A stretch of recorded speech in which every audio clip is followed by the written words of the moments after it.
ऐसे ही महान संत थे। उन्होंने उस कालखंड में जन्म लिया था जब देश पर मुगलों का शासन था। समाज अस्थिरता, उत्पीड़न और अत्याचार से जूझ रहा था। उस समय भी रविदास जी समाज को जागृत कर रहे थे, समाज को जगा रहे थे। वो उसे उसकी बुराइयों से लड़ना सिखा रहे थे। संत रविदास जी ने कहा था, जात पात के फेर मही, जात पात के फेर मही उर्जी रही सब लोग, मनुष्यता को खात हुई रैदास जात कर रोग। अर्थात सब लोग जात पात के फेर में उलझे हैं और ये बीमारी मानवता को खा रही है।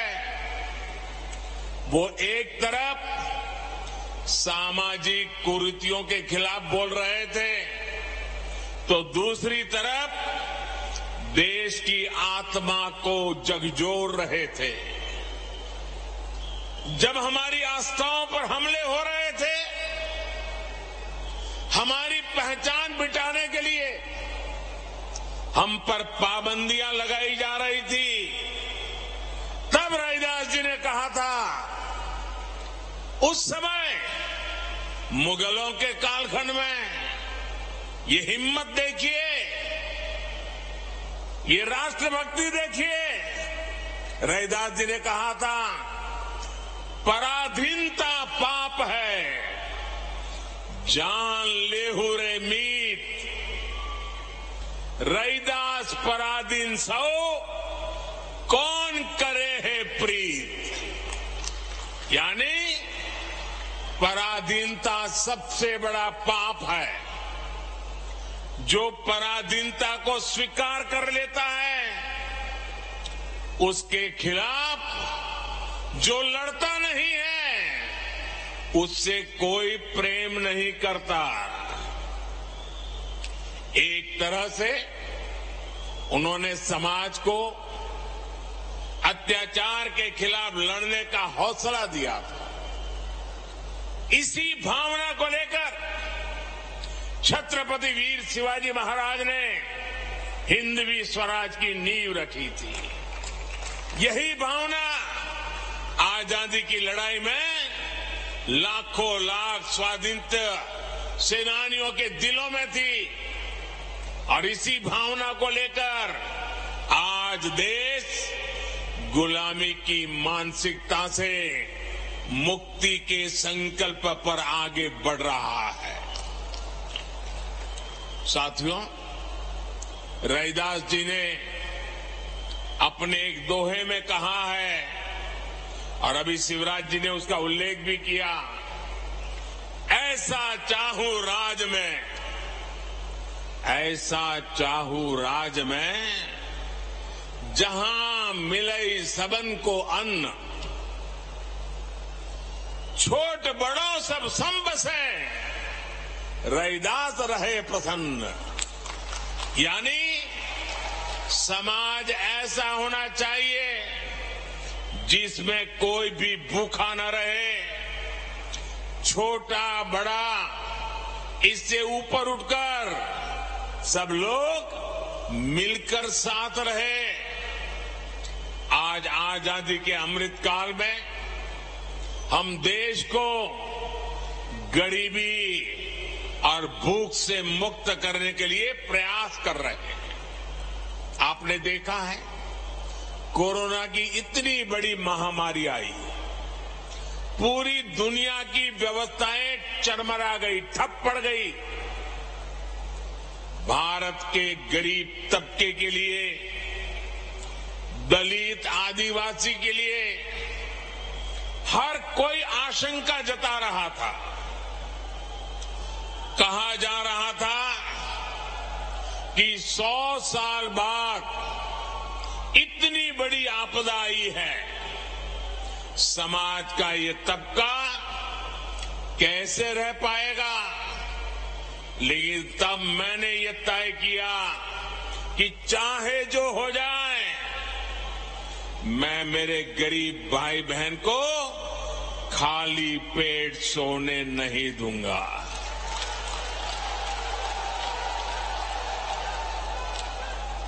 दोस्तों, मैं भली भांति जानता हूं कि भूखे रहने की तकलीफ क्या होती है।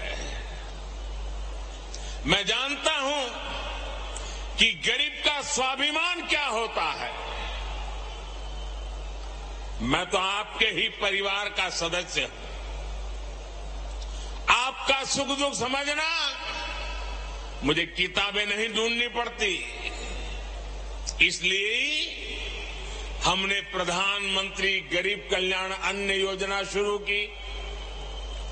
80 करोड़ से ज्यादा लोगों को मुफ्त राशन सुनिश्चित किया। और आज देखिए, हमारे इन प्रयासों की तारीफ पूरी दुनिया में हो रही है। साथियों, आज देश गरीब कल्याण की जितनी भी बड़ी योजनाएं चला रहा है, उसका सबसे बड़ा लाभ दलित, पिछड़ा, आदिवासी समाज को ही हो रहा है। आप सब अच्छे से जानते हैं, पहले की सरकारों के समय जो योजनाएं आती थी, वो चुनावी मौसम के हिसाब से आती थी। लेकिन हमारी सोच है कि जीवन के हर पड़ाव पर देश दलित, वंचित, पिछड़े, आदिवासी, महिलाएं, इन सब के साथ खड़ा हो। हम उनकी आशाओं, आकांक्षाओं को सहारा दें। आप देखिए, जरा योजनाओं पर नजर करेंगे तो पता चलेगा। बच्चे के जन्म का समय होता है तो मातृ वंदना योजना के जरिए गर्भवती माता को 6,000 रुपये दिए जाते हैं ताकि मां बच्चा स्वस्थ रहे। आप भी जानते हैं कि जन्म के बाद बच्चों को बीमारियों का, संक्रामक रोगों का खतरा होता है। गरीबी के कारण दलित, आदिवासी बस्तियों में इनकी सबसे ज्यादा मार होती है। आज नवजात बच्चों की पूरी सुरक्षा के लिए मिशन इंद्रधनुष चलाया जा रहा है। बच्चों को सभी बीमारियों से बचने के लिए टीका लगे, ये चिंता सरकार करती है। मुझे संतोष है कि बीते वर्षों में 5.5 करोड़ से अधिक माताओं और बच्चों का टीकाकरण किया जा चुका है। साथियों, आज हम देश के 7 करोड़ भाई बहनों को सिकल सेल एनीमिया से मुक्ति के लिए अभियान चला रहे हैं। देश को 2025 तक टीबी मुक्त बनाने के लिए काम हो रहा है। कालाजार और दिमागी बुखार का प्रकोप धीरे धीरे कम हो रहा है।